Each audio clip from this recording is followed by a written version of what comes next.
the Holy Spirit does this all the time just to remind me he doesn't need me. I want to say that there was something super important about that testimony, and I want us all to catch it.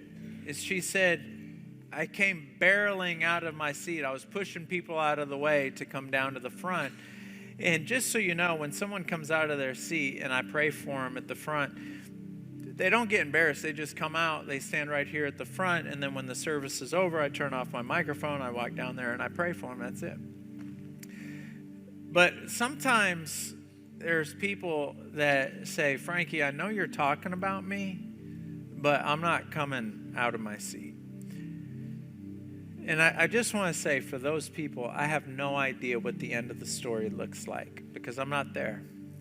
And I can say we've never got an email or a phone call that says, Frankie talked about my condition, but I didn't want to go forward. I just left and I was healed. We've never, ever gotten any communication like that before.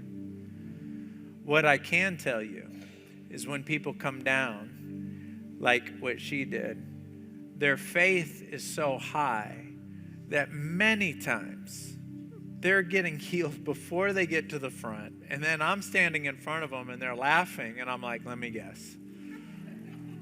And I'm going to start laughing. I'm like, the Holy Spirit does this all the time just to remind me he doesn't need me. He just likes to allow me to participate.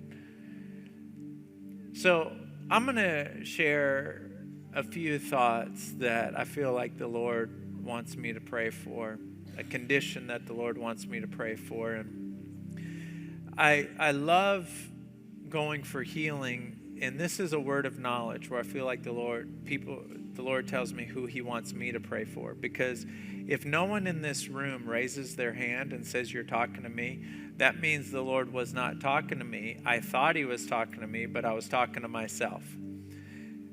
And that level of accountability, I appreciate, and I believe you guys appreciate too. I've had hundreds of people say, the Lord told me, and I'm looking at them, I'm like, hundreds. Maybe the Lord did talk to him, maybe he didn't talk to him, but I'm just like, this sounds insane. And there's no accountability there. Now, I don't like it whenever I say, hey, this is what I feel like the Lord's telling me, and nobody raises their hand, because I don't like being wrong. I don't like saying, I thought that was God, but it was me. But at least you guys can trust me at that moment.